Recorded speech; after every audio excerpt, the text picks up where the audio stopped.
Welcome to Padma's kitchen. ఈ తోటకూర ఎప్పుడు చూపిస్తున్నా. తోటకూర ఎర్ర తోటకూర కడిగి తీసుకున్నాను. ఏ తోటకూర ఏం చేసుకోవచ్చు. ఇట్లా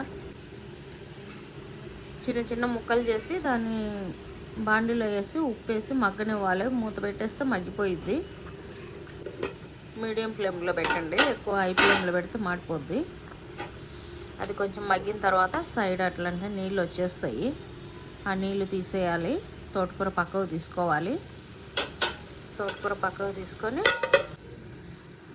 మళ్ళీ బాండీలో ఉల్లిగడ్డలు వేయాలి. నూనె వేసి కాగనిచ్చి ఉల్లిగడ్డలు 2 పచ్చిమిర్చి కట్ చేసి వేసుకోవాలి.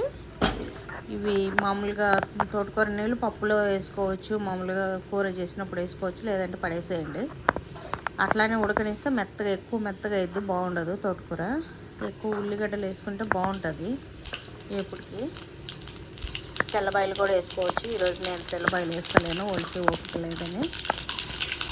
ఈ వేడిగా తినేటప్పుడే చేసుకొని తింటేను చాలా బాగుంటుంది. వేడిగా చాలా హెల్దీ కూడా. ఆ పిల్లలు పెద్దలు అందరూ బాగా ఇష్టంగా తింటారు. ఈ తోటకూర ఎప్పుడు చేసుకొని తినండి, ఆరోగ్యంగా ఉండండి. లైక్ చేయండి, షేర్ చేయండి, సబ్స్క్రైబ్ చేయండి.